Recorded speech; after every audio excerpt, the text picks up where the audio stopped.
Hello, everyone. My name is Andrea Hadari Patton. I'm one of your presenters today.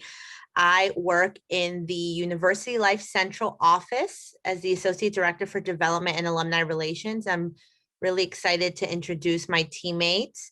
One whose face you will not, or voice you will not hear much, but is very much a part of our team is Kia Lohr, a member of the Greenfield Intercultural Center staff. She is going to be running our PowerPoint and monitoring the chat. So if at any point in time you have a thought, you have a question, please drop them in the chat so that you don't lose that train of thought as we continue with the presentation. So thank you. Kia, if you want to introduce yourself and then popcorn it to someone else before we pull up our presentation slides. Yeah, thanks, Andrea. Hi, everyone. I'm Kia, like Andrea said, and I'm the Associate Director of the Greenfield Intercultural Center. And I will pass it on to my colleague, Toyce. Hi, everyone. My name is Toyce. I use the pronoun she, her, hers, and I'm the FGLI Program Coordinator at the Greenfield Intercultural Center. Thank you for being with us today, and I'll pass it to our director, Valerie. Hi, everyone. Valerie DeCruz, Director of the Greenfield Intercultural Center. I think it's fortuitous that we are doing this presentation. It all started with Pat Rose in Career Services and our Alumni Relations colleagues. So look forward to sharing with you. As many of you know, well, some of you may know that we've been in a retreat for the last few days in University Life.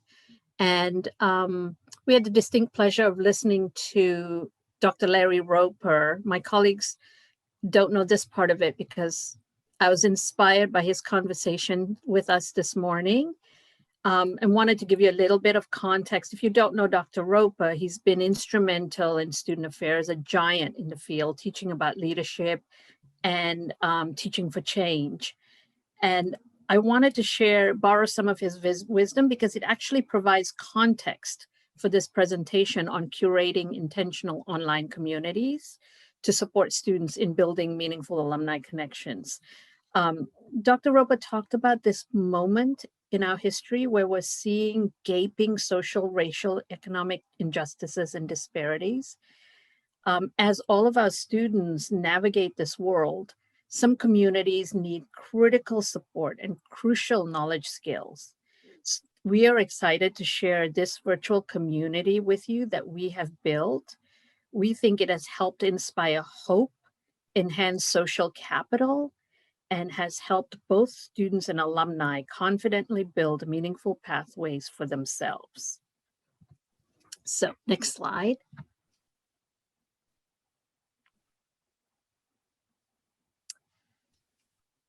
So we already introduced ourselves beforehand as we waited for attendees to join.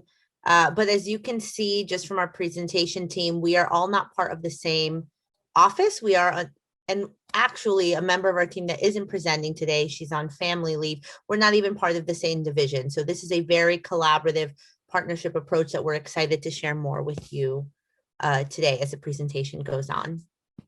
Next slide. Great, so we're ready to get started. We wanted to share some goals for this session. We want to talk about moving beyond mass networking platforms, the mission for our driven space, and increasing critical and meaningful connections for students and younger alumni, and leveraging existing connections to meet the needs of certain identity groups. When we looked at our presentation, we wanted to do it in 3 specific areas. We want to share our successes, right? And then we want to identify our roadblocks to you because this has been a learning experience for us. And then we want to explain some of the pivots that we've had to do within the last 2 years of Penn FLASH. And so to begin, Valerie will start us off. So as we talked about, we felt the need to create a carefully curated, dedicated network for our students. This began with a conversation with Pat Rose in Career Services, Elise Betts in Alumni Relations.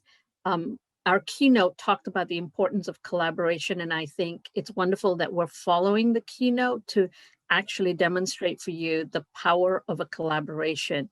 This would not have been possible and continues to not be possible without the team that includes Andrea, Lisette Garza, Toys Holmes, myself, Kia has stepped in.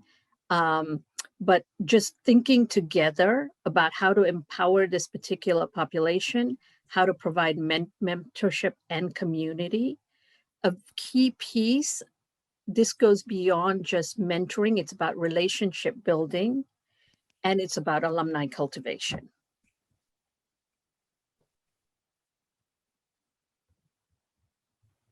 Right, so I want to share Pinflash 101, what it is. And you can see that there's a picture of the platform right there. And so just want to share quickly what that is. So you'll see it says explore the community. This is where we have over, as you can see our numbers, over 400, actually we're almost 900 users here, where students could click explore the community. They get to see alumni and they get to see their fellow students with special tags and information about that alum that they can explore and see before they click and want to reach out and talk to them. There's also a projects tab. Projects tab is something that the keynote speaker even noted from People Grow. This is where students can look and check and get bite-sized projects, small projects for them to get experience for their resume and to make connections with alums. And so that's something we just started this spring and that we're piloting and working on.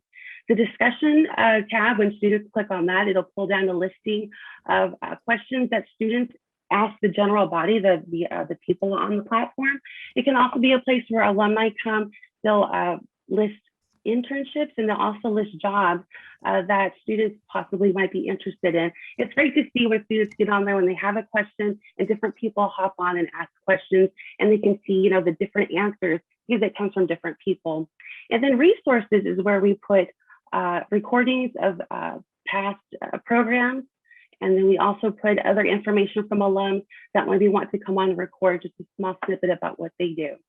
But currently, like our numbers show here, we have 418 active users, 215 are alum, 148 are students, and 18 are staff. And I want to back up and say that we launched Pinflash back in the fall of 2019 with less than 50 alumni and students.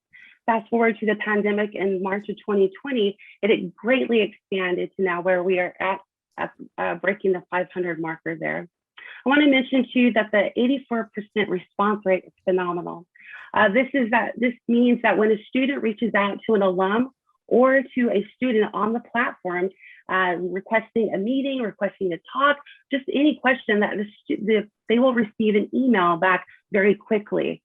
So students know that when they use Pinflash, they will get a response. It's just not an email that goes out and they don't know if they're going to get a response back. Someone immediately gets back to them.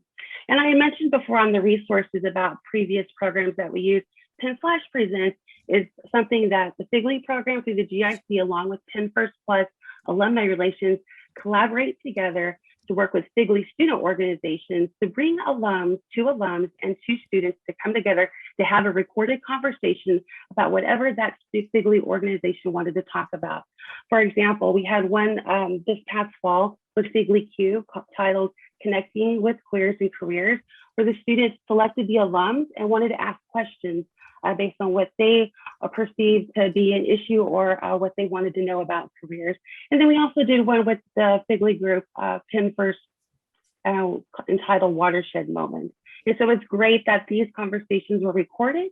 It's a great collaboration, but yet it was also a small, intimate dialogue for everyone to learn and come together. And those resources or those programs are actually reported under the resource page.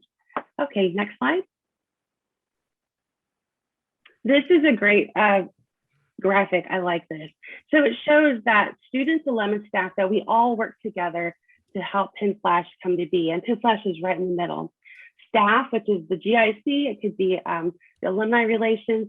We work with our students to help facilitate the support for them so that they know how to use the tool. So it's not enough just to have the platform, but we have to show them how to use it. We need to explain how to reach out, what to do when someone reaches back to them. So that's what staff does. There's that facilitated support to coaching. But then once they know to do that, then they go to the alumni side where there's mentoring and coaching and connection with an alum. And then the staff alumni cultivation, excuse me, is where staff, we curate the actual alums who are on there. So we spoke about an 84% response rate. That's because the alums who join Pinflash know that this is a place where they are dedicated to come and want to reach out to the students. They understand where the students are coming from as first gen, lower income students, and reach out and branch out to them there. Next slide. I think I'm going to pass this off to Valerie or Andrea. Andrea. Yeah, that's me. Thanks, Toyce. So when this came to be, and this was actually before my time at Penn and working with Penn FLASH, when Valerie and Pat Rose and Elise Betts were first fielding proposals from different companies, which there's some fun facts about the company we use, People Grove, in the chat and its connection to Penn. There were also, this was when the conversations around first generation and or low income students were really coming to a head. Students were starting to name themselves. The FGLI program was coming to be. The IBG conference had just been held at Penn. And so there were a lot of focus groups and conversations having with students around what their needs were to feel like they were having an equitable experience at Penn. And the social capital piece was a big part of that conversation.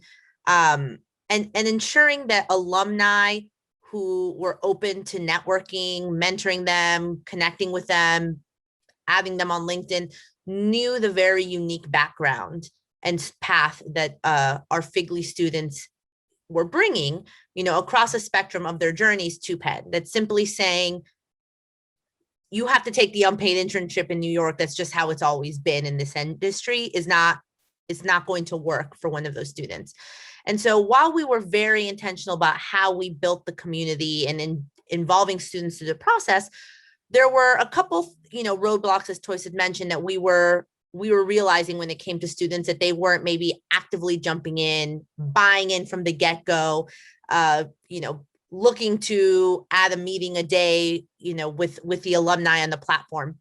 And so we started having some lunch and learns, one-on-one conversations with students to really figure out what differentiated the early adopters and the return users from those who were signing on and said, this is exactly what I want and what I need, but then weren't maybe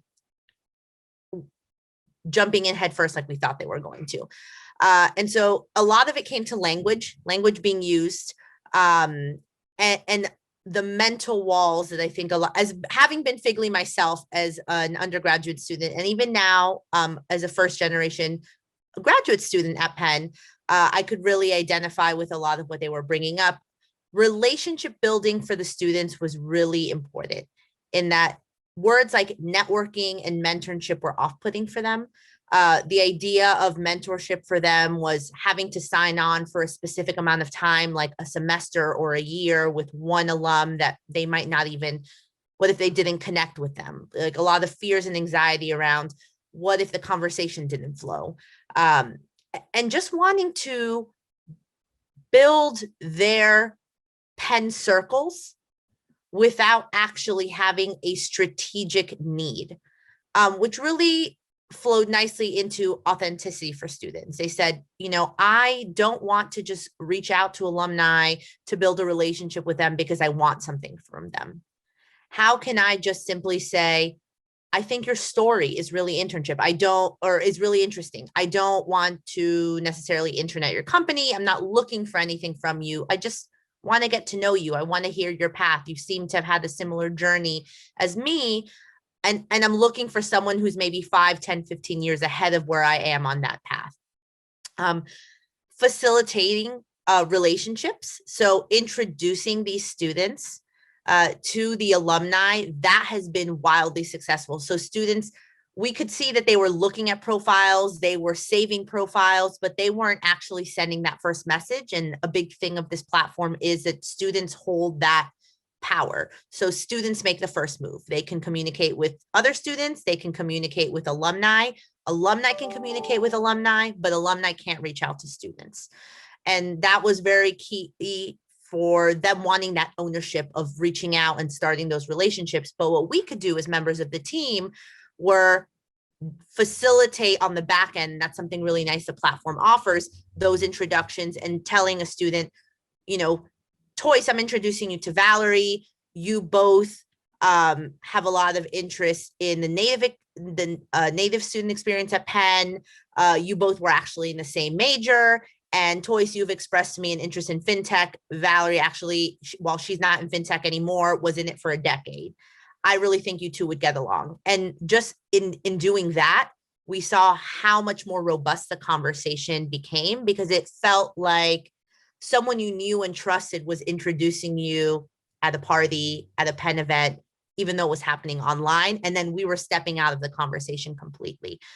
And then the last thing was really confidence building, which I think has been the most satisfying piece for us, is that this program, Penn FLASH, is really, it's not about one specific end goal of helping students graduate with a certain amount of alumni in their network or securing an internship. It is about building their confidence when it comes to networking, when it comes to seeking out knowledge sharing. What we've been calling it is our, you could think of it as the Greenfield Intercultural Center's extended online community, extended online family. That words like family, when it came to very specific spaces and identity and affinity groups, has been key in the way that the students have responded. And these are all things that we've made very clear to our alumni, which, if you want to go to the next slide, please.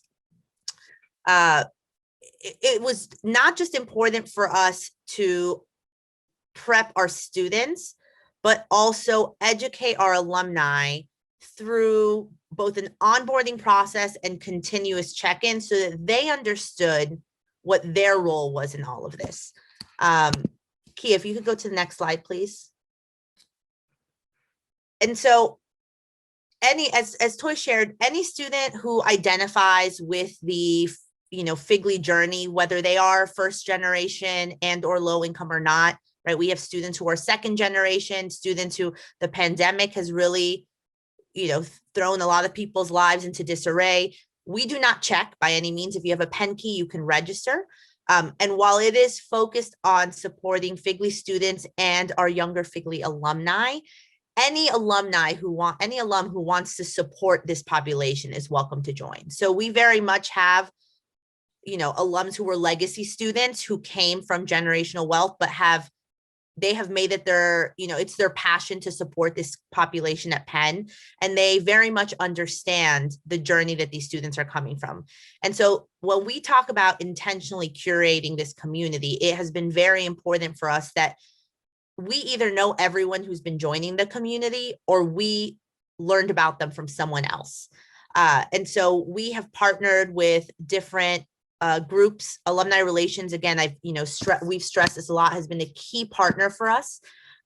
We by no means were trying to replicate My Penn, formerly known as QuakerNet, or Ben Connects. For those of you who work with the college, they also use the People Grove platform, and that they launched after Penn FLASH, and we've worked really closely with them. There's actually, I think, 5 schools that are using People Grove's technology in some way, shape, or form for their unique populations that they support. We wanted to make sure that we were just enhancing the variety of opportunities to connect with alumni, because as we know, that's a huge part of the appeal of coming to Penn. And so it has been a really wonderful way for alumni to stay connected. We actually hear from a lot of alumni volunteers who are, on advisory boards across the university, our leaders across the university, saying this has been one of the most meaningful and fulfilling experiences for them, because they know exactly the impact that they can have by simply creating a profile that says, I know your journey. I was in your shoes. I can talk to you about what it's like for your first paycheck, your first paycheck after graduation to be more than your parents' household income. And how do you navigate those difficult conversations with your family? And how do you navigate that professional space when you can't go home and maybe have those conversations? That it has been really wonderful for us. And so something that I want to stress in helping alumni understand their roles is that part of building confidence for these students is not just being available to answer their questions and respond to their messaging, but also knowing that they have to play the role of coach. And so we have reached out to alumni when we see they've had a couple interactions to ask about their experience, and they might say things like, the student really didn't take advantage of their time with me. They wanted to hear about my story, but they didn't ask me if they could connect on LinkedIn. They didn't ask me to follow up and look at their resume. And I just, I'm surprised. And so, or they sent me a 1-sentence thank you. And the conversation we have back with them, it's almost like a learning experience for them, is you, in your response, in your interaction, in the questions you might ask a student when you're in conversation with them, all of those should be strategic in helping tease out more confidence and helping them understand and navigate what does it look like to network in a community like Penn. And so we have found that because we have really handpicked, for the most part, the large majority of our alumni on this platform, we can jump in and have those authentic conversations with them. And someone on our team probably invited them personally to join this community. And as it grows, we've actually, I think this is on the next slide, Kia, if you want to go to it, we actually have an onboarding website for alumni that has some videos and some gifts that really walks them through the why of everything. So Lisette Garza, which Valerie mentioned at the beginning of the conversation, she's a great partner. She's actually within the Suite and Alumni House. Her office is the Penn First Plus Alumni and Career Resources Initiatives department. And so she has been a key partner and part owner of this project once the pandemic hit and really doubled our numbers overnight, because we recognized that we also now had a huge group of young alumni who had offers rescinded and were in the same boat as our students. And so she's worked really closely with us, and Alumni Relations has been great about not just helping us market the platform, collaborating with key groups such as the James Brister Society, which is the alumni leadership group focused on diversity and multicultural initiatives within the university, our alumni affinity groups, such as the Black Alumni Society, Trustees Council for Penn Women. And so we present, we explain the why, so that when people are choosing to create those profiles, they truly understand and connect with the mission of this platform. And, there's a working group at Penn. So if you look into People Grove, if you're looking at People Grove for a different functionality, we meet quarterly across the year. We talk about best practices, and that has also been really wonderful. And I know that Alumni Relations is using our work on Pinflash as a pilot to see if something like this could exist across the university for affinity focused spaces, because there's a ton of other modules you can add so that you could connect with FGLI students, you could connect with Native students, with students from the LGBT Center, whatever that might be. And so we have been really lucky for their partnership through all of this and what this might mean on a larger scale at the university. So I believe now I pass it over to Toyce again. Go ahead, Valerie. Thank you, Toyce. And thank you, Andrea. We wanted to end with a couple of quotes and then open up for some questions. Some of you may recognize Diana Wing So. She Penn grad, class of 16, but also worked in admissions for a while. She completed a master's with the Erasmus Scholarship Group in Glasgow and Rotterdam. So she's in the strategic, creative marketing space, and we invited, the other piece that we want to mention was also invited strategically folks to help us test the tool, to utilize it for their own journey, and also to offer advice, but then to help them, to help us test the tool. And here's what she had to say. It's a great way to network without the usual pressure tied to networking. I know going into this platform that students and alumni choose to be on this platform. So there's common ground that goes deeper than just being an alum at Penn, and that their stories are powerful they can connect with our students, and there's some shared empathy about the inherited barriers, right? So she's been able to get to exchange career advice with alumni working in her industry. She's gained work experience. Alumni have actually given her work through the projects tab. And in the process, she developed a very valuable alum who she had done some project work for. She herself has mentored students from different schools on the tab and shared internship opportunities, all in less than a year without feeling rushed along the way. And she talked about, as an alum, it feels great to give back to a space that gave her so much in a short period of time.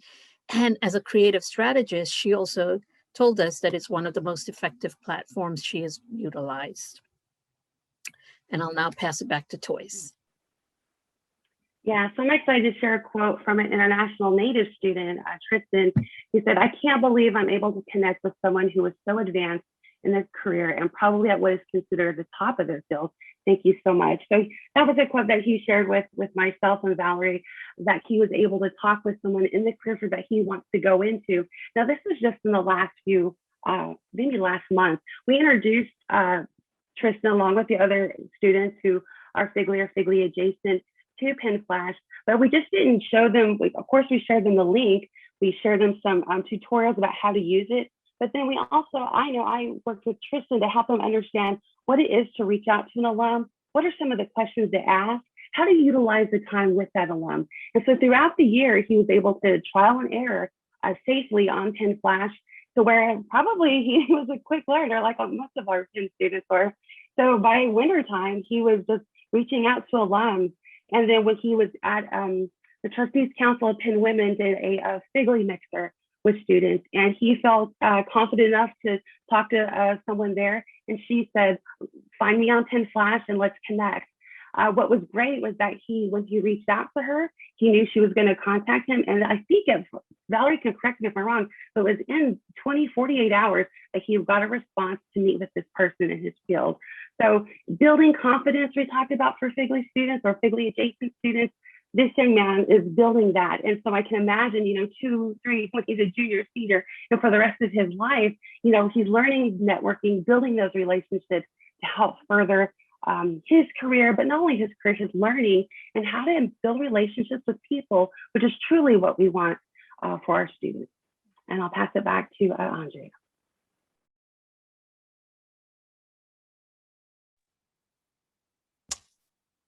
I was muted. Traditional Zoom blunder. We want to give you time to ask questions and really have a conversation with you, not just share with you our experience with Penflash. So please, after this presentation, feel free to reach out to us. While we did break it down by student related versus alumni related questions, you can reach out to any of us if you already have communicate with us or we have a meeting coming up. Lisette, our wonderful colleague in Alumni Relations, who specifically supports Penn First Plus alumni, right? So our first gen and low income alumni and career resources initiatives. She comes back from family leave June 1st. So you could email her now, you'll get her away message, but please, her department is newer to Penn. It's about 1.5 years old. I'm in a wonderful resource if you're looking to support this community of alumni. But I know we've been answering questions through the chat. If you'd like to unmute yourself and ask a question now, we welcome it. If you want to drop it in the chat and we can answer, please feel free. Even if it's something technical about the platform, we think People Grove is wonderful. And I know that Valerie looked extensively with Pat Rose at different platforms before we settled on this one. And it has a lot more widgets and modules that you can add on, a la carte to enhance based on what you're trying to do with building connections. I just wanted to say one or two pieces. The one really important piece is this tool is not replicating what we have. So for example, someone asked about posting jobs. We encourage all alums to post their jobs in Handshake. However, a couple of them might say, I'm especially interested in targeting a population that I want to support. So can I post it additionally in Penflash? And we welcome that. So really, and the other piece about alumni relations and networking is we're not trying to replicate Ben Connects or the new alumni relations tool. We welcome those tools. What this is doing is giving them a dedicated community, a community that many of their peers already have through family connections and so on. And our keynote talked about not only the gap in access to technology, but we also think even if they're applying online, just applying cold is not enough. Access to a dedicated community that can help them be successful with their searches is really key. Ryan, I see you raise your hand if you'd like to unmute yourself. Hi, thank you so much for presenting this. This is really great. And I know I had seen like flyers and you talk about PenFlash in the past, but to actually see like what it looks like and how it operates is great. So thank you so much for sharing this wonderful tool. And my question was mainly about if you faced any barriers in initially launching it with students, like actually getting them to get on the platform and use it, since it was a new platform and, you know, competing maybe with some other responsibilities and other, you know, social media and things like that. Did you have to use any tactics where you had, you know, posts from staff or getting them to a task, something to act on? Yes, we actually did find that students were reluctant to get, this was pre-pandemic. Students with so much on their plate, getting onto yet another platform seemed like there was this question about, is that a good use of my time? So I think we had to answer that question. So we had to shift our language. And at first we were talking about it as a networking tool. And actually that didn't resonate as much with students because they've been on platforms where they'll, even LinkedIn, they'll email 8 people and maybe hear back from 1. So is that a good use of their time? And so Andrea helped us think about ways that we can actually create campaigns. Andrea, you want to talk about the fact that we brought Kareli and Dana Troy on as alums themselves who utilized the tool. Yeah, absolutely. So we, you know, and through this whole process, we have continued to involve students. We actually have a student who I would consider as part of our core team, who gives us feedback, you know, sometimes drops unofficial surveys onto Figly GroupMe's just to get some early ideas on if an email campaign we want to launch is going to work or not. But what we had been hearing pre-pandemic was even just, I mean, it resonated with me so deeply because I thought this is the kind of thing that I've got in my own head when I was a college student. Worried that if they message an alum at, you know, 2 in the morning, because that's when they had free time or they couldn't sleep, so they wanted to go on, if that was going to wake them up. If they were emailing them at 3 o'clock in the afternoon, was the email going to their work email? Was it going to annoy them that they were getting a non-work related email to their inbox during the day, not knowing what to say?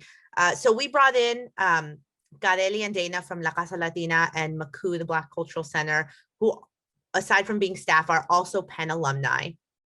And we, you know, hosted lunch for some of the students who we also knew were, I would say, probably like leaders within their own circles at Penn. So we knew we could get them to buy in, that they would also help spread the word. And Dana and Kareli just address a lot of those questions. And I think what was key for students was hearing from alumni, we came on this platform specifically because we want to work with you. It's not just because we're a Penn alum and Penn alumni expect Penn students to reach out. But it's a message that we constantly have to be reinforcing in different ways. So we actually have a couple pipeline programs as well. We did see that students began rushing to register once and create profiles once the pandemic came on. I mean, we went from a pilot program to full-on program overnight when we went to work from home. But we were still seeing a big gap from when they would create a profile to when they would have they'd send that first message. And the platform lets you do everything through its technology. You can have phone calls, video calls, and email messaging without having to share any private information. But we did see that once a student had one interaction with an alum, they went back for a second or third right away within the same day or a few days after. And so we knew that the product was working. We just needed them to try it out. So aside from the intentional connections, we actually launched Penn FLASH Presents, where we partner with different FGLI student groups. There's 8 or 9 of them, to essentially highlight alumni who were on the platform and simply tell their story, but theming them to an industry or identity. So we did, I think, like queers in careers. It was highlighting LGBTQ plus alumni, and we partnered with the FGLI group.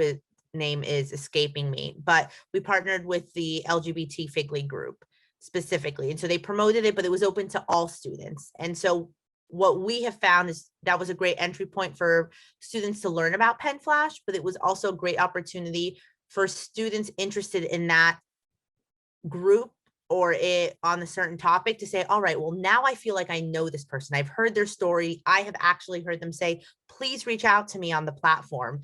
And they needed that little confidence boost. So we've tried a couple different things, but a few, entry points to just hear alumni story and become, and get that affirmation from them, even if it's not a one-on-one between the student and alum, has been really key for us in getting students to do that first outreach unprompted.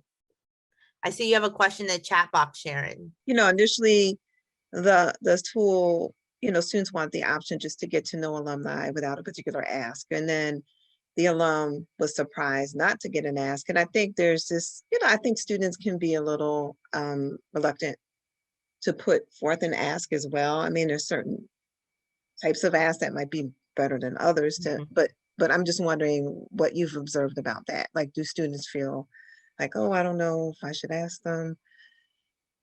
I will say that this population, and keep in mind, when we started this, it was primarily with our FGLI population in mind. We've since expanded it, and we say anybody who can benefit, who needs some assistance building a network, is welcome to join. So there was an earlier question about that, grad professional students as well. This population in particular feels like they should do everything on their own. They've internalize some message from society that they have to do it on their own, otherwise they're taking unfair advantage. So part of making the telling them that they can make an ask feels like they're taking advantage, or even just simply they're bothering an alum and burdening somebody else with their need. And so I think the Penn FLASH events that Andrea talked about, the making the personal connections to certain alums that she referenced earlier, has helped. Hearing the alumni stories, which is why carefully curating the tool is important. Hearing how alumni themselves, how Victor Scotty is navigating his industries, how Diana is navigating hers, has actually helped them, been powerful in helping them understand that actually leveraging a network is critical to maximizing my success. And I will add one more point to that. Really encouraging alumni to put thought and effort into their profiles and what type of information they're putting in there. So the tool actually can say, please, ask me about, or I can help with, if you use them, if you signed up for the Meetway function from this conference. And so it could say resume critique, mock interview, just to hear my story, these different fields. But ensure we added a couple more questions like, are you first gen? Were you low income? What are different identities that you feel comfortable sharing on your public profile? Tell me a little bit about your journey. A lot of that was very key. Other things we were finding is students, profile photos were really important. The more professional a profile looked, the more intimidating it was to the student. We also had the students saying, well, I don't want to make a profile yet because I don't have a headshot. So we started doing headshot days. Take it with a camera or a really good iPhone and some great lighting, having students feel like they were confident doing some profile workshops so that we could walk them through what to fill in on their profile. It was every time we thought like, okay, we've presented them with everything they need. It was another mental roadblock that presented itself. But I think for us was very affirming of why this tool was so important and necessary for this community. Joyce, you may want to talk a little bit about the Penflash Presents, because you strategically invited students, both with FGLI Chats and Penflash Presents. The students moderate the conversation with alums, right? And that has had ripple effects as well. Right. I just wanted to add to that. It's just not when students get on, they just don't want to ask about jobs in industry. A lot of it, you look like me from my background. How did you do this? I'm a freshman at Penn and I don't know what I'm doing. And so a lot of those conversations start just like that. And they learn about, oh, this alum did something similar. But then that alum has a friend, you know, that graduated the same class. Like, you know, you need to talk to my friend Kia because she did exactly what you're talking about. Let me connect you. And so that's how it just the ripple effects in that way too. But the Pinflash Presents programs allow students to see an alum is a very informal dialogue, much like this that we're talking right now, and just sharing very real things about their experience at Penn and that transition from Penn to a career, or the transition to you know, furthering their education, whether it's, you know, school or professional school. So it's been interesting. You know, we have been learning as a team. Each month, we're learning something new. You know, I don't have a degree in technology and these kind of things. None of us do. So it very much is trial and error. But because we care about the students and the population, is that what motivates us and drives us to keep trying all these different iterations of Pinflash to move forward. So that is time. We have 2 minutes left. So thank you all so much for joining us for this presentation. We hope you found it useful, fruitful, inspiring, and we are happy to do a presentation to your department or teams if you want to learn more. But thank you so much for your time today.